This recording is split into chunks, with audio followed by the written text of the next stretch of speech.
አንዴ ድኛለሁ፣ የዳንኩት ደግሞ ለዘላለም ነው፣ ለዘላለም ደግሞ ከዳንኩ አልጠፋም። ስለዚህ በኃጢአት ሕይወት ብመላለስ ምንም አልሆንም። ስለዚህ ኃጢአት እያደረኩ ልኑር የሚል ደግሞ መሀል ላይ ያለች አንድ ንፋስ አለች።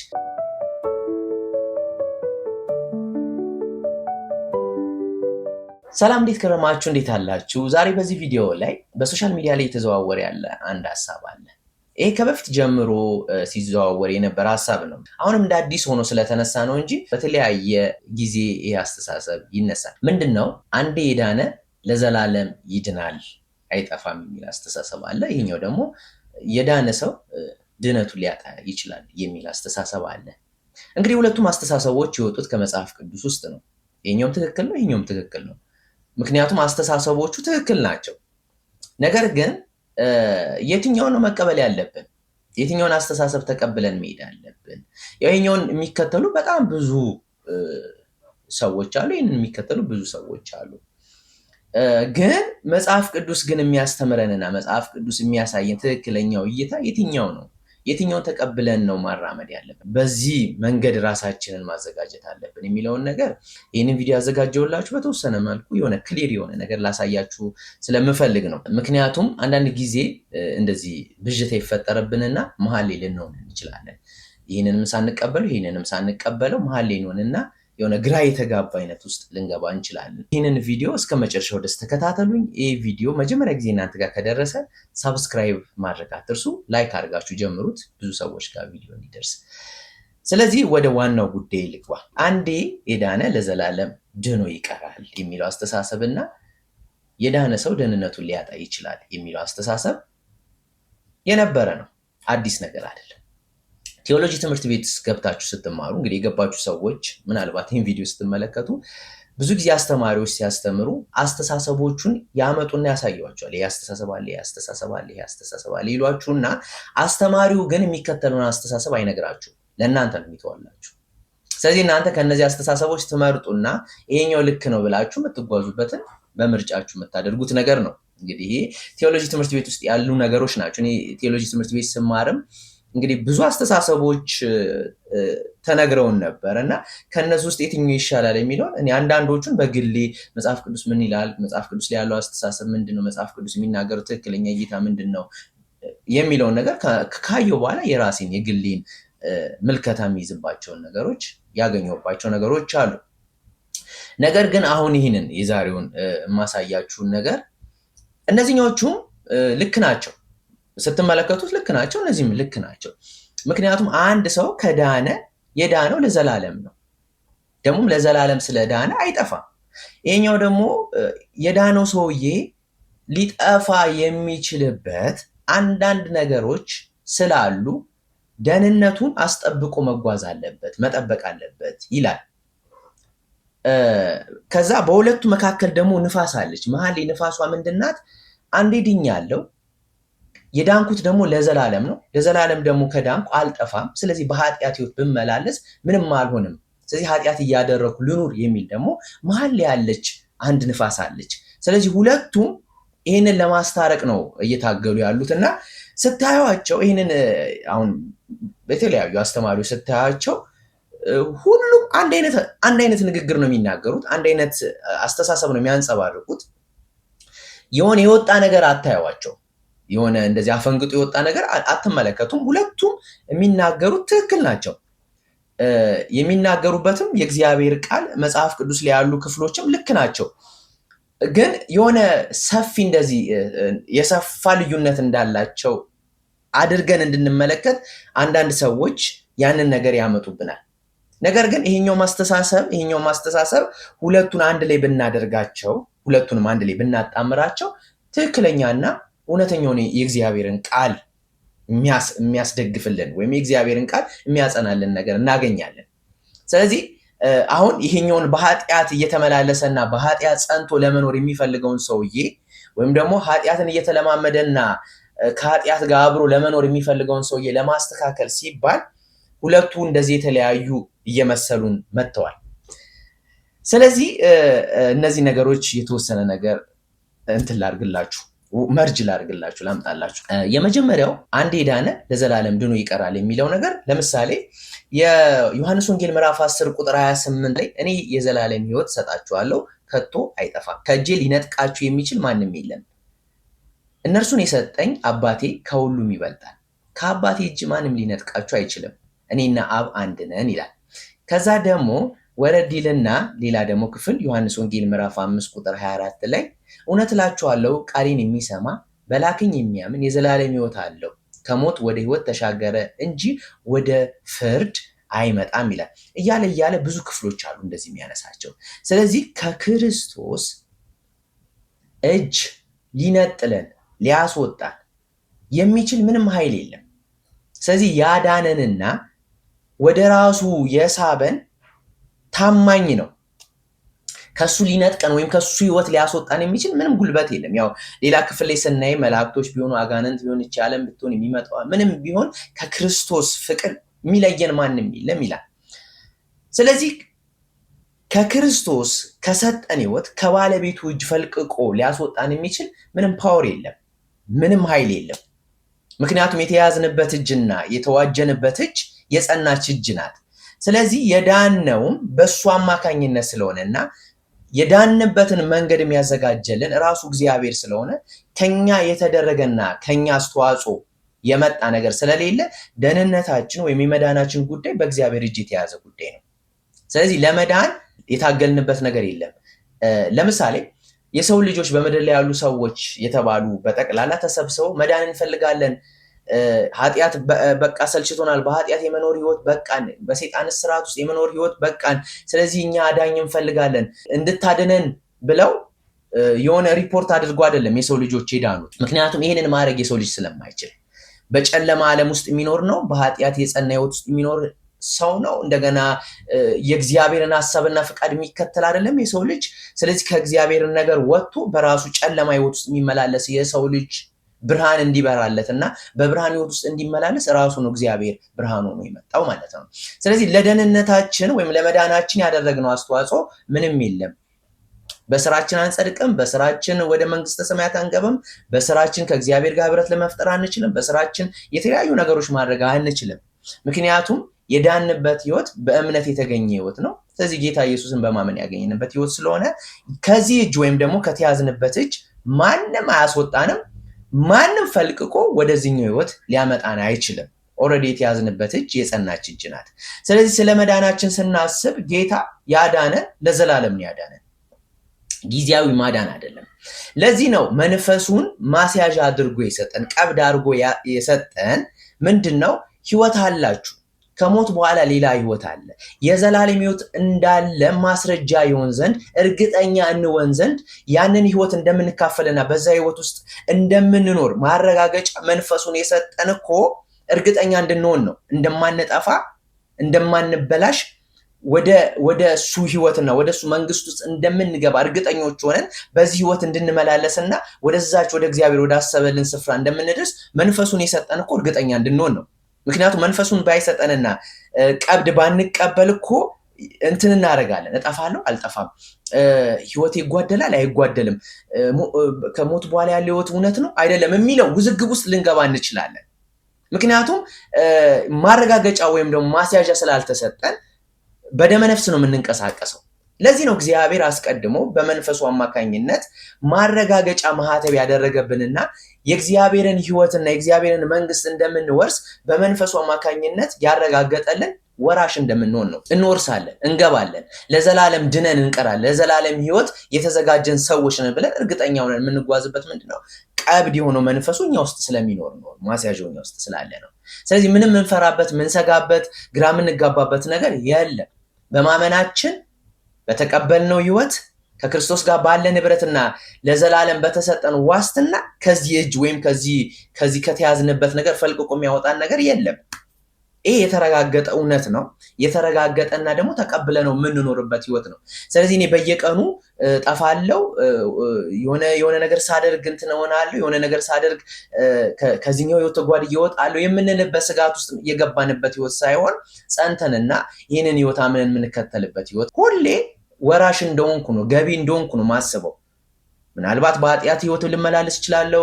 የተለያዩ ከእግዚአብሔር ዘንድ እግዚአብሔርን ሊያሳዝን የሚችል ነገሮች፣ የተለያዩ ነገሮች ላደርግ እችላለሁ። ግን አሁንም የቆምኩበት ህይወት ወደ እግዚአብሔር በመመለስና ከእግዚአብሔር ጋር የቀደመው ንብረቴን እያደስኩ በንስሐ እየተመለስኩ በክርስቶስ ኢየሱስ ደም እየታጠብኩ እውነተኛውና ትክክለኛውን ነገር ለመያዝና ያንን ነገር ይዤ ለመጓዝ በየዕለቱ ራሴን ከእግዚአብሔር ጋር አብሬ ለማስጓዝ ከእግዚአብሔር ጋር አብሬ ለመኖር የማደርጋቸው ነገሮች ሁሉ ህብረቴን እያጠናከሩ እንደሚሄዱ አስባለሁ እንጂ እጠፋለሁ ብዬ አስቤ አላውቅም።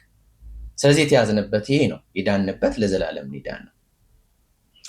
አሁን ይህንን እንደያዝን ወደ ሁለተኛው አስተሳሰብ ስንመጣ ድኛለሁ፣ የዳንኩት በጸጋ ነው፣ የዳንኩት በእግዚአብሔር ምርጫ ነው፣ የዳንኩት በእግዚአብሔር ነገር ነው። ስለዚህ በስራ የማደርገው ነገር የለኝም። ነገር ግን የተሰጠኝን ህይወት ወይም የተሰጠኝን ይህንን የተወደደና ክቡር የሆነውን ህይወት ፕሮቴክት ማድረግ አለብኝ፣ መጠበቅ አለብኝ። መተኛት የለብኝም፣ ዝርክርክ መሆን የለብኝም። እያንዳንዱን ነገር የማደርጋቸውን ነገሮች በጥንቃቄና እግዚአብሔር እንደሚፈልገውና እግዚአብሔር እንደሚያስበው እየጠበቁ ይዤ መጓዝ አለብኝ ነው ትክክለኛው የኛው አስተሳሰብ። ይህም ትክክል ነው፣ እውነት ነው። ዝም ብለን እንደፈለግን እንድንንቀሳቀስ እንደፈለግን እንድንወጣና እንድንገባ አይደለም የተሰጠን ህይወት። ፕሮቴክት ማድረግ አለብን፣ መጠበቅ አለብን። ይህንን የምናደርገው ለምንድን ነው? ደህንነታችንን ስለምናጣው እየፈራን ነው ወይ? ኖ። ነገር ግን ከእግዚአብሔር ዘንድ አርቆን ወደ ሌላ ህይወት የሚከተን ወደ ሌላ ህይወት ገብተን ሌላ ህይወት እንድናከናውን የሚያደርጉን ብዙ ክፍት ነገሮች አሉ። እዚህ ጋር በደንብ አዳምጡኝ። የምንኖርባት ዓለምን ማወቅ አለብን። የምንኖርበትን ዓለም የምንኖርበትን ሲስተም አሁን ያለንበትን አካባቢያችን ያለውን ሁኔታ ዓለም ላይ ያለውን ሁኔታ ስንመለከት ብዙዎቹ ከእግዚአብሔር ጋር ጠበኞች ሆነን እንድንጓዝ የሚያደርጉ ሲስተሞች እየተዘጋጁ ናቸው።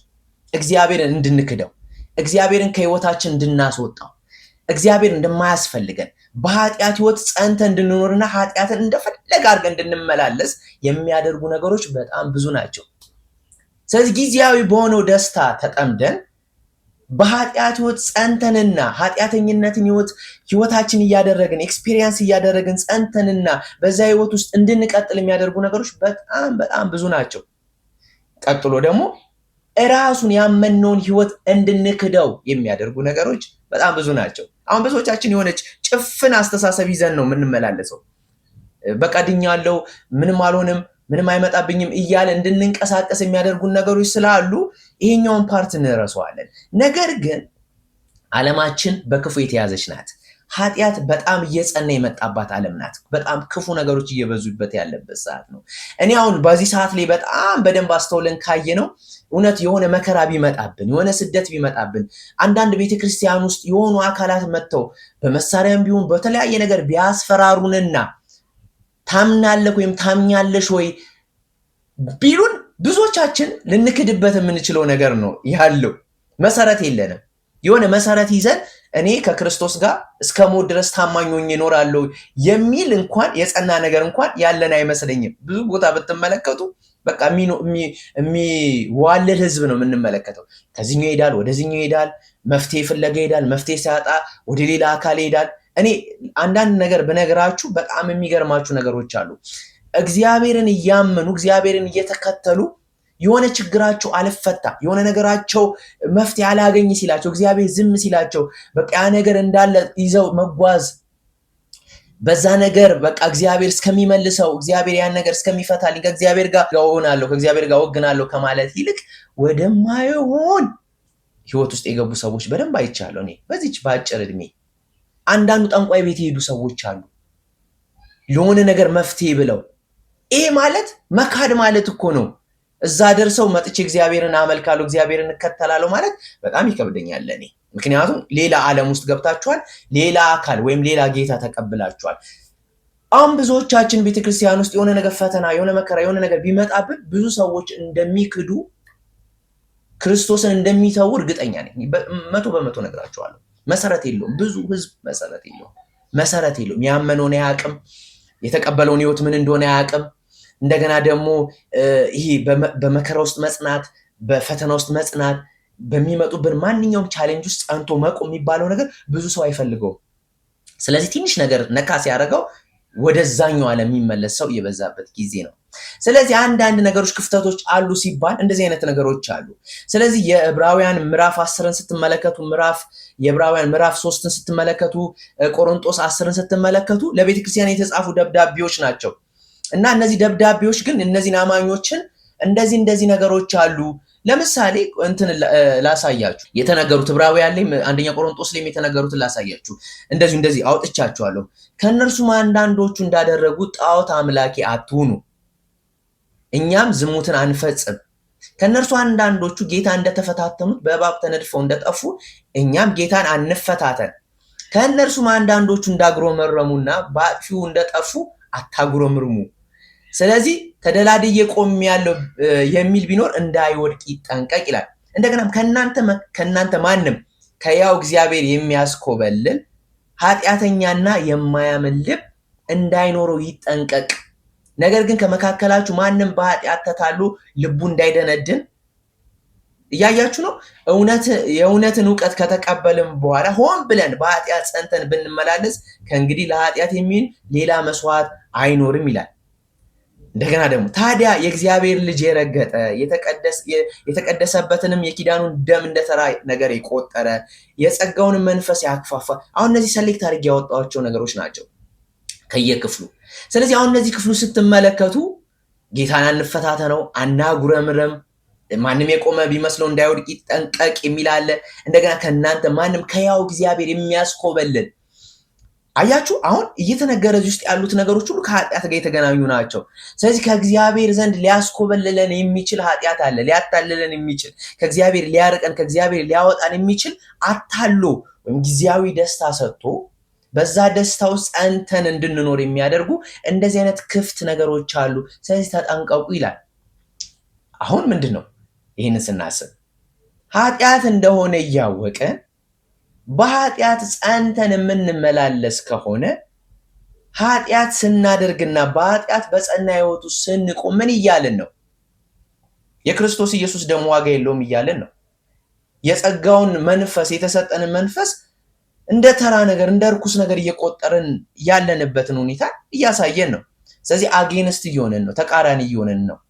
ሲቀጥል ደግሞ በኃጢአት ጸንቶ የመኖርን ልምምድ የሚያደርገው ሰይጣን ነው። ስለዚህ የሰይጣንን ሐሳብና ፍቃድ እያስተናገድን በሰይጣናዊ ሕይወት እየተመላለስን ነው እያልን ነው። ስለዚህ ይህኛውን ሕይወት አታስፈልገኝም፣ የክርስቶስን ሕይወት አታስፈልገኝም እያልን ነው። ዳይሬክት አፋችንን አውጥተን ወይም አፋችንን ከፍተን እኛ ከዚህ በኋላ ጌታ ኢየሱስን አንከተለውም እያልን ሳይሆን ድርጊታችንና ስራችን ግን አታስፈልገንም። ከዚህ በኋላ የኛ ህይወት ከአንተ ጋር ግንኙነት የለውም። በእኛ በምንኖርበትና በምንመላለስበት የኃጢአት ህይወት ጸንተን መኖር ፍቃዳችን ሰጥተናል እያለን ነው። ስለዚህ በአፍም ባንናገሩም በድርጊታችን ግን እየካድ ነው እንደሆነ ያሳየናል። ስለዚህ መካድ ሲባል በአፍ ብቻ ሳይሆን በድርጊታችንም በመጽናት ክህደት ውስጥ እየገባን የምንመጣበትን ነገር እያንጸባረቅን ስለምንገኝ ነው። ስለዚህ ይሄኛው የዳንበትን ህይወት ከስጋትና ከፍርሃት እኖራለሁ፣ እጠፋለሁ፣ ህይወት ይጓደላል ከሚል ሁኔታ ሳይሆን ህይወታችንን ፕሮቴክት ማድረግ አለብን፣ መጠበቅ አለብን፣ መጠንቀቅ አለብን። እንዳንታለል የጸዳችና ለእኛ ምቹ የሆነች ዓለም አይደለችም። የበለጠ እግዚአብሔርን እንድናስመር ከእግዚአብሔር ፊት እንድንርቅ ወይም ደግሞ እግዚአብሔር እንድንበድል የሚያደርጉ ነገሮች ብዙ አሉ። ስለዚህ አሁን ሁለቱን ነገሮች ስናጣምራቸው ድነናል። የዳነው ለዘላለም ነው። የዳነው ከዘላለም ህይወት የሚነጥለን ማንም የለም። የዘላለም ህይወት ያገኘነው በእኛ ብርታት፣ በእኛ ኃይል፣ በእኛ ስራ ሳይሆን በሱ እጅ ስለተያዘና የእሱ እጅ ጸንታ መድኃኒትን ስላመጣችና በክርስቶስ ሞት በኩል ህይወትን ስላገኘን ይህ ህይወት ደግሞ የምንኖርበትን ጸጋ የምንኖርበትን አቅምና የምንመራበትንና የሚያስተዳድረንን መንፈስ ስለተሰጠን ተስፋ ስላለን በተስፋ ጸንተንና ህይወታችንን ጠብቀን ህይወታችንን ፕሮቴክት አድርገን ከክፉ ነገሮች ራሳችንን እየከለልን በኃጢአተኛ ህይወት ጸንተን እንዳንኖር ኃጢአት አናደርግም ሳይሆን በኃጢአተኝነት ህይወት ጸንተን እንዳንኖር የሚያደርገንን ነገር እያደረግን ከእግዚአብሔር ጋር እስከ ፍጻሜ ድረስ እንደ ተስፋው እግዚአብሔር ያስወርሰናል ነው ትክክለኛው ነገር። እኔ የሚገባኝም የምረዳውም ይሄንን ነው። ስለዚህ ህይወታችን ዋስትና ያለው በእጁ ላይ ናት። በክርስቶስ እጅ ላይ ነው። እንግዲህ አሁን ከክርስቶስ እጅ ፈልቅቀን ወጥተን የራሳችን እናደርጋለን ስልን ነው ትልቁ ዳሜጅ የሚፈጠረው ማለት ነው። አንድ ነገር ልንገራችሁ እና ቪዲዮ ልጨርስ። የኖህን ታሪክ ካያችሁ ኖህ መርከብ ውስጥ ከገባ በኋላ እንስሳቶቹም ፍጥረት ሁሉ ከገባ በኋላ ኖህ ከገባ በኋላ እግዚአብሔር ነው የዘጋው በሩ። ታውቃላችሁ፣ እግዚአብሔር ዘግቶበታል።